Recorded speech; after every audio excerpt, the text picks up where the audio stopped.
Hello dear students, रट्टू तोता के online portal पे आप सभी लोगों का स्वागत है। जैसे कि आप लोग कुछ दिनों से देख पा रहे हैं कि आप लोगों के लिए डेली कुछ ना कुछ वीडियो आप लोगों के लिए अपलोड हो रही है।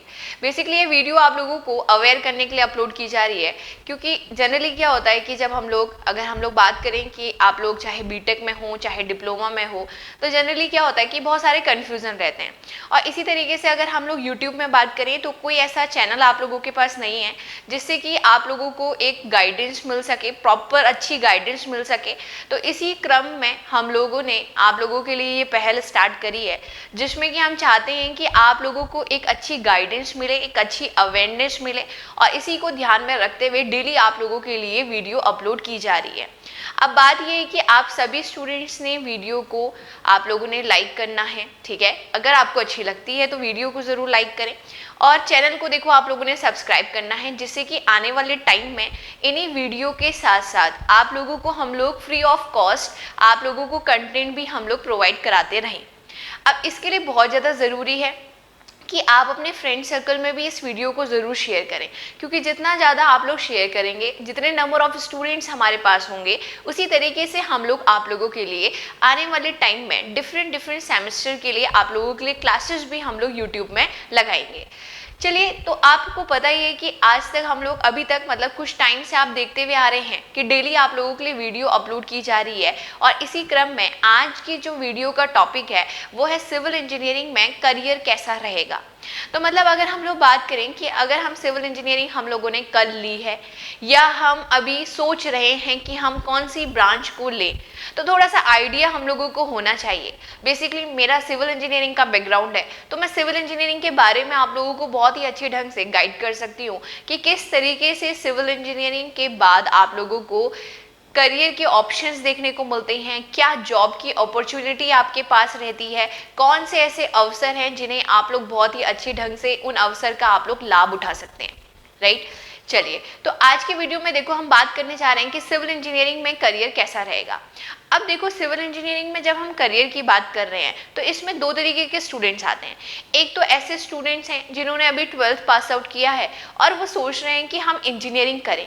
अब इंजीनियरिंग में वो डिप्लोमा करने की सोचें चाहे वो बीटेक करने की सोचें, ब्रांच आपको हर जगह नजर आती हैं, ठीक है। आप लोगों को डिफरेंट ब्रांचेस नजर आती हैं, तो वो क्या सोच रहे हैं कि अब कौन सी ब्रांच ली जाए, मतलब वो टोटली कंफ्यूज हैं। देखो, ब्रांच में अगर हम लोग कहें, चाहे आप इंजीनियरिंग की किसी भी ब्रांच से आप लोग कर लें, सारी ही ब्रांचेस अच्छी हैं, लेकिन बात यह है कि आपका एरिया ऑफ इंटरेस्ट क्या है। क्योंकि देखो, अगर हम डॉक्टर में भी कहें, डॉक्टर इंजीनियर की अगर हम लोग बात करें, और डॉक्टरिंग में अगर आप लोग देखोगे तो उसमें भी डिफरेंट ब्रांचेस होती हैं, राइट। उसमें भी आप लोगों को डिफरेंट कि अगर हम लोग बात करें तो डिफरेंट उसमें भी ब्रांचेस हमें नजर आती है। जब डॉक्टरी की बात करते हैं तो डॉक्टरी में भी कोई डेंटिस्ट है, वो डेंटिस्ट क्यों है? क्योंकि उन्हें इंटरेस्ट है, ठीक है। अगर हम डेंटिस्ट ब्रांच में कहें तो उन्हें इंटरेस्ट है। अब इसी तरीके से अगर हम लोग बात करें इंजीनियरिंग में, तो इंजीनियरिंग में हम लोग क्या कह सकते हैं कि सिविल इंजीनियरिंग में किस तरीके से आप लोगों को देखने को मिलता है, कौन कौन सी जॉब देखने को मिलती है। तो देखो, जनरली अगर आप सिविल इंजीनियरिंग में हो, काफ़ी स्टूडेंट्स ऐसा हो सकता है कि डिप्लोमा में हैं और उन्हें लेकिन पता नहीं है। क्यों नहीं पता उन्हें? क्योंकि जिस समय ब्रांच ले रहे थे उस समय थोड़ा सा फैमिली ने बोला कि भाई सिविल ले लो, सिविल में गवर्नमेंट का स्कोप है। कहीं से सुनी सुनाई बात में हम लोग क्या करते हैं, ब्रांच को ले लेते हैं। काफ़ी स्टूडेंट्स ऐसे होंगे लेकिन एग्जैक्टली उन्हें पता नहीं है कि क्या आखिर सिविल इंजीनियरिंग में आगे देखने को मिलता है। तो मैं आप लोगों को थोड़ा सा अवेयर करना चाहूँगी कि एक्चुअल में क्या देखने को मिलता है।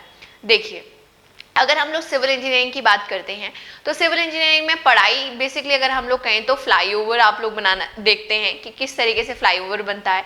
बिल्डिंग का आप लोग देखते हैं कि किस तरीके से बिल्डिंग में कौन कौन से मटेरियल्स यूज होते हैं, किस तरीके से कंस्ट्रक्शन पार्ट होता है। और इसी तरीके से आप लोग रोड्स के बारे में सीखते हैं, ठीक है, जिसमें हाईवे, रेलवे, एयरपोर्ट सभी चीज़ों को आप लोग पढ़ते हैं। ब्रिजेस आप लोग देखते हैं। साथ ही साथ इसमें एक और चीज जुड़ती है, वो है डिजाइनिंग का पार्ट। बेसिकली डिजाइनिंग के पार्ट में अगर हम लोग कहें तो आर्किटेक्चर, बेसिकली अगर हम कहें कि सिविल में ही हम लोग कहें कि आपका एक आर्किटेक्चर हम लोगों को नजर आता है, जिसमें कि वो जनरली मैप की डिजाइनिंग करते हैं। लेकिन ऐसा नहीं है कि सिविल वाले नहीं कर सकते, क्योंकि देखो सिविल के स्टूडेंट्स को बेसिकली ये नॉलेज होती है। तो अगर मैं आप लोगों को बोलूँ, एक तो हम लोग ये चीज़ पढ़ते हैं और एक है आपका डिज़ाइनिंग का पार्ट। अब डिज़ाइनिंग के पार्ट के लिए आजकल के टाइम में डिफरेंट टाइप के सॉफ्टवेयर्स हैं। अगर आप लोग चाहते हैं कि डिज़ाइनिंग के फील्ड में, क्योंकि देखो एक तो है कि साइट इंजीनियर वाली आपकी जॉब, एक है आपकी डिज़ाइनिंग के फील्ड में।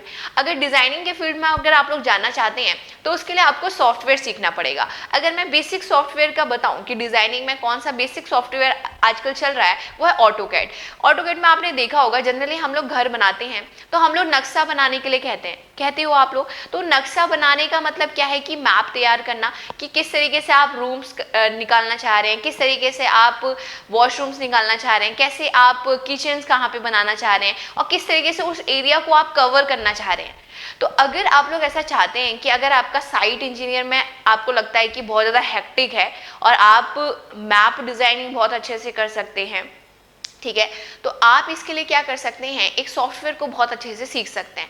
अगर आपने सॉफ्टवेयर को बहुत अच्छे से सीख लिया तो आप क्या कर सकते हो, मैप बना सकते हो, ठीक है, कोई भी नक्शा आप लोग बना सकते हैं। और जब आप बनाएंगे तो उसमें भी आपको बहुत अच्छी ग्रोथ नज़र आती है, उसमें भी बहुत अच्छी अर्निंग आपकी होती है, ठीक है। आगे अगर मैं बात करूँ कि अगर हम सिविल इंजीनियरिंग की बात कर ही रहे हैं कि करियर और क्या देखने को मिल सकता है, तो देखो सबसे ज़्यादा गवर्नमेंट जॉब का अगर हम सबसे ज़्यादा स्कोप कहें तो सबसे ज़्यादा स्कोप इंजीनियरिंग में, सभी ब्रांचेस में अगर हम लोग देखें तो सिविल इंजीनियरिंग में सबसे ज़्यादा स्कोप है। गवर्नमेंट जॉब का सबसे ज़्यादा स्कोप कहने का मतलब क्या है कि अगर हम नंबर ऑफ वैकेंसीज़ की देखें तो नंबर ऑफ वैकेंसीज़ सबसे ज़्यादा आपको सिविल इंजीनियरिंग में ही देखने को मिलती है। जब सबसे ज़्यादा वैकेंसीज देखने को मिलती है तो इसका मतलब नंबर ऑफ स्टूडेंट्स भी ज़्यादा इसमें क्या करते हैं, तैयारी करते हैं। ऑब्वियसली जब पोस्ट ज़्यादा आ रही है तो सभी लोगों के मन में ये है ना कि हमारी भी जॉब लग जाएगी। तो देखो अगर गवर्नमेंट जॉब का मैं बताना चाहूँ आप लोगों को, अगर डिप्लोमा के बाद अगर हम लोग कहें तो आपकी सेंट्रल गवर्नमेंट में अगर हम लोग कहें तो एसएससी जेई का हर ईयर आपका पेपर आता है। और एसएससी जेई में अगर आप लोग एग्जाम्स को क्रैक कर ले गए तो उसके बाद आपको सेंट्रल गवर्नमेंट की जॉब आपको देखने को मिलती है एज अ जूनियर इंजीनियर, ठीक। अब इसी तरीके से अगर हम स्टेट सर्विसेज एग्जामिनेशंस की बात करते हैं तो वहाँ पर देखो वैकेंसी थोड़ा डिले आती है, थोड़ा लेट आती है, बट सिलेक्शन मिल जाता है अगर आप अच्छे से मेहनत कर रहे हैं। आप देखोगे कि 5-5 साल के बाद आ रही है, कहीं 2 साल के बाद आ रही है, 3 साल के बाद आ रही है, लेकिन आप लगे हो ना तो डेफिनेटली आपका एग्जाम क्रैक हो जाएगा। तो इसके लिए भी क्या है कि आपने पढ़ते रहना है। भाई पढ़ाई तो करनी ही है अगर आपको गवर्नमेंट जॉब चाहिए, ये तो सोचना ही नहीं कि बिना पढ़कर भी हो जाएगा, बिना पढ़कर किसी का भी नहीं होता, ठीक है। तो अगर मैं आपको बताऊं तो स्टेट सर्विसेज में भी डिप्लोमा के बाद आप जेई सर्वेयर की भी वैकेंसी आती है, ड्राफ्टमैन की भी वैकेंसी आती है। इसमें आप लोग बहुत अच्छे से क्या कर सकते हो, अपीयर हो सकते हो। और उसके बाद भी अगर हम सैलरी पैकेज देखें तो बहुत अच्छा है। लाइफ की अगर स्टेबिलिटी देखें या आप ग्रोथ देखो या आप अपनी फैमिली को भी उसके बाद बहुत बेहतरीन ढंग से आप लोग टाइम दे सकते हैं, मतलब लाइफ काफी स्मूथ चलती है, ठीक। अब इसी तरीके से अगर हम बात करें तो एक तो मैंने आपको बताया कि आप ऑटोकैड कर सकते हैं, ऑटोकैड से डिजाइनिंग की चीज़ें आप लोग कर सकते हैं, या फिर आप गवर्नमेंट सेक्टर में जा सकते हैं। गवर्नमेंट सेक्टर के लिए पढ़ना बहुत ज़्यादा ज़रूरी है। आप जितनी ज़्यादा मेहनत करोगे उस तरीके से आपको आने वाले टाइम में रिजल्ट देखने को मिलेगा। तो ओवरऑल अगर मैं सिविल इंजीनियरिंग की बात करूं, अगर आप बीटेक कर रहे हैं, क्योंकि आप सोच रहे होंगे कि मैम डिप्लोमा के स्टूडेंट्स के बारे में ही बता रही है, तो देखो सपोज अगर आप बीटेक कर रहे हो और बीटेक अगर आपने सिविल इंजीनियरिंग से किया है तो उसके बाद, या अगर अभी नहीं किया है और आप करना चाह रहे हैं, सिविल इंजीनियरिंग ब्रांच लेना चाह रहे हैं, तो उसके बाद अगर हम लोग कहें तो गेट आप लोगों को नजर आता है, गेट के थ्रू आप लोग पीएसयू में जा सकते हैं। इसी तरीके से स्टेट सर्विसेज एग्जामिनेशन की बात करें तो आप एई के लिए एलिजिबल हैं, कुछ स्टेट में आप लोग जेई के लिए भी एलिजिबल हैं, ठीक है। और बीटेक के बाद अगर हम लोग कहें तो फील्ड आपका बहुत तरीके से आपका वाइड हो जाता है। और ऐसा मैं क्यों कह रही हूँ, क्योंकि आप किसी भी नॉन टेक्निकल एग्जाम को भी बहुत अच्छे से प्रिपेयर कर सकते हैं। टेक्निकल में तो आप जा ही सकते हैं, साथ ही साथ नॉन टेक को भी आप बहुत अच्छे से प्रिपेयर कर सकते हैं। नॉन टेक्निकल के भी हर एक एग्जाम में आप एलिजिबल हैं, ठीक है। तो ओवरऑल मैं यहाँ पे आप लोगों को ये बताना चाह रही हूँ कि आप किसी भी फील्ड में चले जाओ, सिविल इंजीनियरिंग में जो सबसे ज़्यादा प्रॉफिट आपको देखने को मिलेगा कि आप पैसा बहुत अच्छा कमा सकते हैं, चाहे आप डिजाइनिंग के फील्ड में चले जाओ, चाहे फिर आप लोग सिविल साइट इंजीनियर बन जाओ, फिर चाहे आप गवर्नमेंट सेक्टर में चले जाओ। तो ओवरऑल हम लोग देखो पढ़ाई कर रहे हैं, ठीक है, हम लोग पढ़ाई तो कर रहे हैं, लेकिन हमें एट लास्ट क्या चाहिए, एक अच्छी जॉब चाहिए, अच्छी जॉब के साथ अच्छा पैसा चाहिए। तो वो सारी चीजें आपको सिविल इंजीनियरिंग में देखने को मिलेगी। पूरे के पूरे रास्ते आपके खुले हैं कि आप कहाँ जाना चाहते हैं। आप प्राइवेट सेक्टर में मूव करना चाहते हैं तो प्राइवेट सेक्टर में भी आपके लिए बहुत बेहतरीन जॉब है। इसी तरीके से गवर्नमेंट सेक्टर में जाना चाहते हो तो गवर्नमेंट सेक्टर में भी आपके पास बेहतरीन स्कोप है। तो ऐसा कोई भी स्कोप इसमें ऐसा नहीं है कि ना हो। तो इसीलिए मैं ये कहना चाहूंगी कि अगर ब्रांचेस में कहें तो सिविल इंजीनियरिंग में ये सारे बेनिफिट्स आपको देखने को मिलते हैं, बट सोचना आपने है कि आपके लिए कौन सी ब्रांच सबसे ज़्यादा सूटेबल है।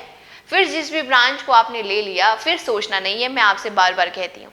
इसीलिए आपने डिसीजन लेने से पहले आपने क्या नहीं करना है, सोचना नहीं है। डिसीजन लेने से पहले आपने सोचना है, राइट। लेकिन जब डिसीजन ले लिया उसके बाद आपने सोचना नहीं है। तो ये सारी चीजें हैं। ओवरऑल सिविल इंजीनियरिंग का प्रॉफिट मैं आप लोगों को बताऊं तो आप किसी भी फील्ड में चले जाएं, आप पैसा आराम से कमा सकते हैं। लाइफ में आपको बहुत अच्छे से स्टेबिलिटी देखने को मिल सकती है। तो इसी तरीके से हम आगे भी आपको और भी बहुत सारी वीडियो की हेल्प से आपको हम लोग अवेयर करते रहेंगे, बट इसके लिए बहुत ज़्यादा ज़रूरी है कि आप चैनल को सब्सक्राइब ज़रूर करें, जिससे कि आने वाली वीडियो की अपडेट्स भी आप लोगों को तुरंत मिलती रहे। तो यहाँ पर मैं यही कहना चाहूँगी कि अगली वीडियो का करिएगा इंतजार। तब तक के लिए नमस्कार। If you really like the video, hit the like button, share the video, comment on our video and subscribe to our YouTube channel and press the bell icon for the latest updates. Thank you.